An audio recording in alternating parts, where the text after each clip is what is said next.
So much to do, not enough time. Where do we start?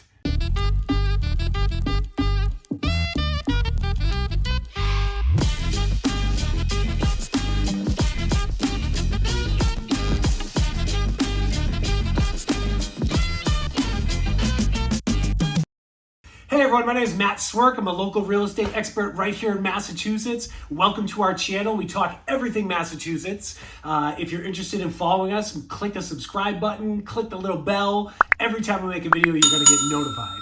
So we talk everything Massachusetts, like I said. You have all kinds of questions. We have all kinds of answers. Reach out to us. We'd love to help you out when it comes to Massachusetts. We've always got your back.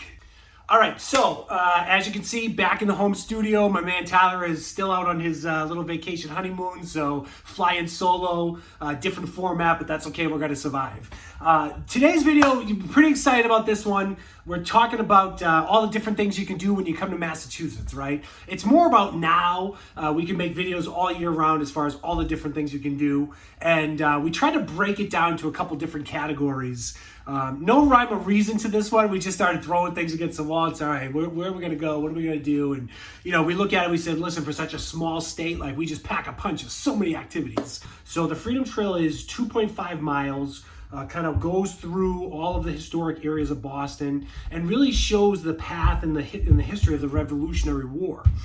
So that's a great little walking tour just to get out around the city. That's all self-guided. That's lots of fun. Lots of little interesting markers all over the place. So if you're just standing randomly and you kind of look down, you're like, oh, that's the Freedom Trail. So another thing that goes with the Freedom Trail is the battlefield of Concord, Lexington, right? So there's a 6-mile walking tour. This is where Paul Revere basically, he was captured there. There's all kinds of statues around him. There's the North Bridge over in Concord. So that's really great as far as history is concerned as well. There are some guided tours. You got to make a reservation for that, but that's a really great place. Beautiful, beautiful scenery out there. And you definitely, you feel like you step back in time when you're there. Also, another one that's really close to my heart is Castle Island. Castle Island was this giant fort. It's on 22 acres over in what we call Southie, South Boston. So this is over in Southie. I love this place. So as a kid, we would always go. It walks, looks out on the ocean. So let me tell you, what is this place? I'm talking about. I get all excited about it.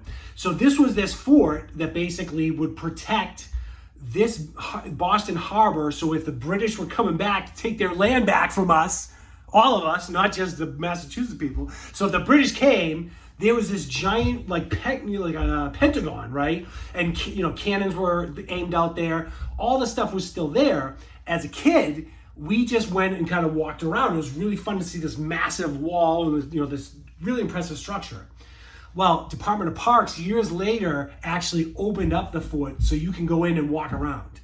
I've never done that. I stayed at my roots. I just know this big exterior thing, like it was designed to keep people away and out. I'm staying out of there, but it's a great place.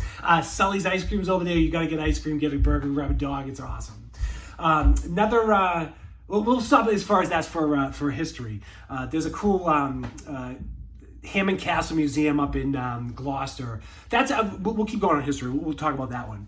This is a really cool place. It's like a medieval castle with a French chateau, with a Gothic cathedral. There was an American inventor. This was built back in 1929. It took about 3 years for them to do. And John Hayes Hammond Jr. was the inventor that did this. So that's a really cool place to go up in Gloucester. And of course, if you're in Gloucester, yes, I'm throwing it into this video. Fried clams up in Essex, baby. It's delicious. All right, so I'm going to rip through some family fun. That's our next category, family and fun types of things. I've been to most of these. I'm going to park on one that's really cool, that's fairly new to us. Absolutely love it. So we have cool museums and cool family things to do. We have the Dr. Seuss Museum out in Springfield. We have a couple zoos. We got the Southwick Zoo. That's my favorite one. We also have the Franklin Park Zoo. We got the Stone Zoo. I love the Southwick Zoo. There's an area where you can walk in. There's deer all running around. You can get little deer food for 25 cents. Feed the deer out of your hand. They're licking your hand. They're biting your clothes. It's kind of weird, but it's fun too. All kinds of cool rides, sky rides around the park. It's a really, really fun place. Awesome animals, awesome exhibit. They treat the animals well there. It's a really fun place. We were just there for a birthday party, so I love that one. We also have Fenway Park tours, right? That's a cool place to go, and you can see the Green Monster if you're into baseball. The duck tours that bring you on land and in the water. That's a really cool tour to be able to see Boston from different areas, so I love the duck boats. We have the aquarium. We have the Museum of Fine Arts. We have all kinds of art museums. Museum of Science is one of my favorites. Huge planetarium, huge Omni Theater there. That I love. What else do we have? Basketball Hall of Fame's out in Springfield as well. The Boston Children's Museum. And then there's a new place in Berlin, Mass. And it's a ropes course called Boundless Adventures. And I think there's a couple of them across the country, but this is fairly new to us. It's a ropes course and a zip lining course. And oh my gosh, so much fun. Mentally stimulating, physically challenging, like it's just an awesome time.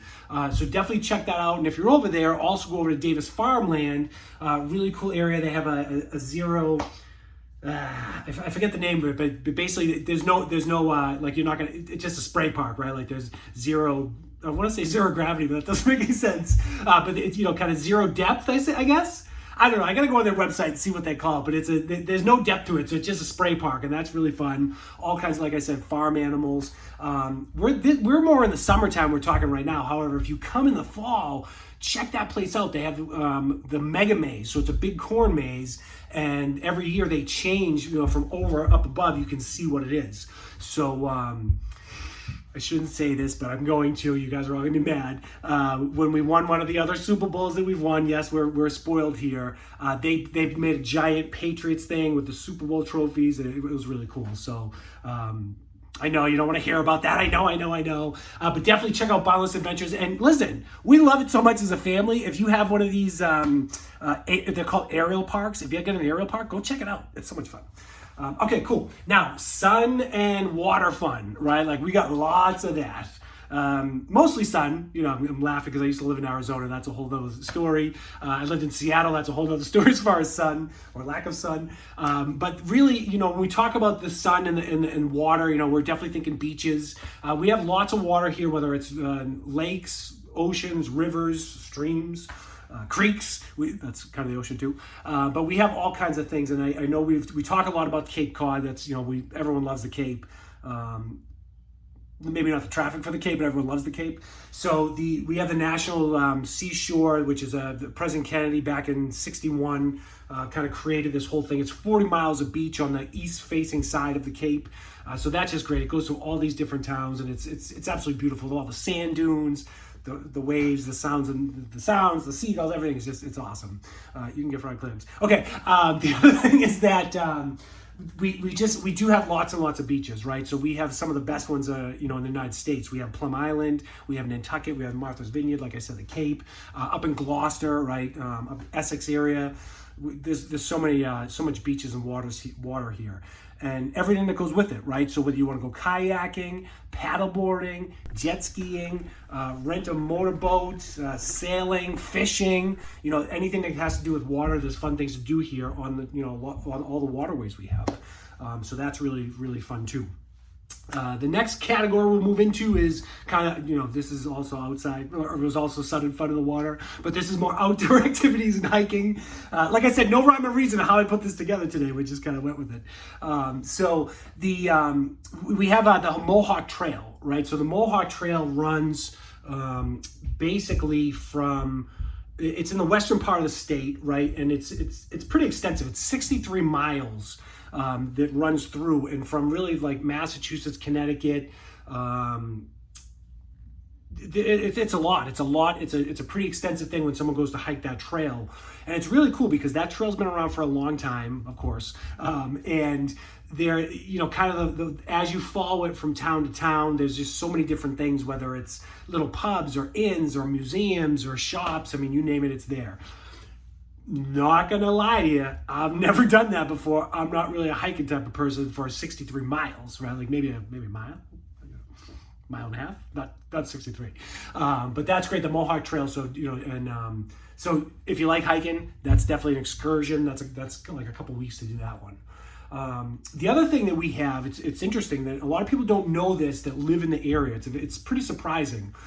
We have a really extensive network of parks in the not the state, in the city of Boston, actually. It's made up there. They're all linked together. So you have like Boston Common, you have the Boston Public Garden, you got the Arnold Arboretum, there's the Riverway, Jamaica Pond, what's over there? Olmsted Park.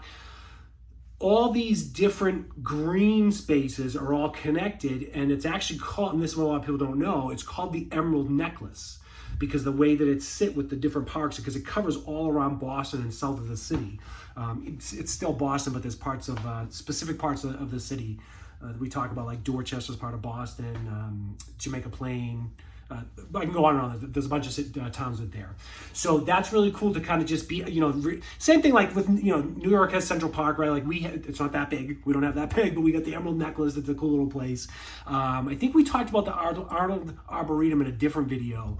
That place is really, really nice, especially they have a Lilac Sunday for Mother's Day. Really, really nice. That just everything's in bloom. It's awesome. Then we also, it's not hiking, it's kind of a morbid thing, and my kids were like, why would you put this one in here? But we have the Mount Auburn Cemetery. Now, it's the oldest cemetery in Massachusetts. It's one of the oldest ones in the United States. It's got 170 acres of gardens, beautiful views. For a cemetery, it's amazing, right? Which is a weird thing to say. Hey, listen, shh, big secret. We're all on that same path together. Okay, all right, anyway, so we got some famous people buried there. Of course, Paul Revere, Sam Adams, and who else? Mother Goose! So go check out that the Mount Auburn Cemetery if you're a little morbid or, look at some history. I was like, kids, appreciate this. Like, there's lots of history there. It's a beautiful place. All right, so a couple other quick things. We didn't put them in specific categories. You could take a helicopter tour of Boston. That's really cool. Really fun thing I love. We talked about this, I think, last year. This boat ride called Codzilla. It's this huge speedboat, goes out, like takes these 90-degree turns, goes crazy, water spraying everywhere, everyone's screaming, everyone thinks you're gonna flip upside down. It's adrenaline junkies, go jump on that boat and have fun. We talked about this a couple weeks ago out in Sherborne, the Bridge of Flowers. I just want to bring that up again. 400-foot long bridge. Very specific how everything was planted to make sure that it blooms all season long, really from April to October. You're going to see color.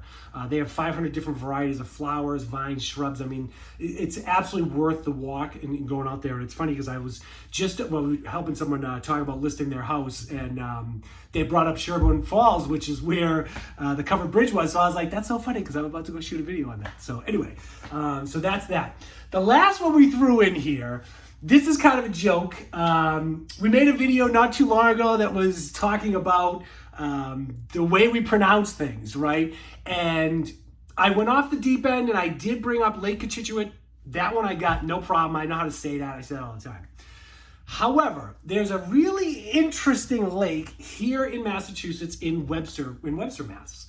Very popular tourist attraction. What makes it so interesting? It has the longest name of any geographic feature in the United States. So, yeah, you heard the longest name. I should have done this one in the other video. However, as you can tell, and I'm going to read this right off a paper I have below the camera right now.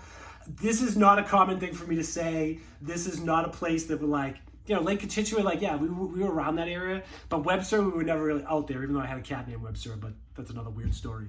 But this is it's cool. I don't know if it's cool, but the name of the lake is Lake Chargogagog, Manchagog, Gaga Chaban, Agugamamog. I'm sticking my flag in that one and I'm done. All right, so that's just some of the things that you can do when you come here in the summertime. There's so many more things to do. I don't want to bore people and you're like, oh my God, Matt, this just keeps going on and on. But those are some fun things that we like to do, some things that we've never done, or that Lake Kachaka, that so anyway. But listen, if you're coming in to visit, you're coming on vacation, you're going to come relocate here, you have some questions, just reach out to us. We'll get back to you as quick as we can. We love helping people, and remember, when it comes to Massachusetts, we've always got your back.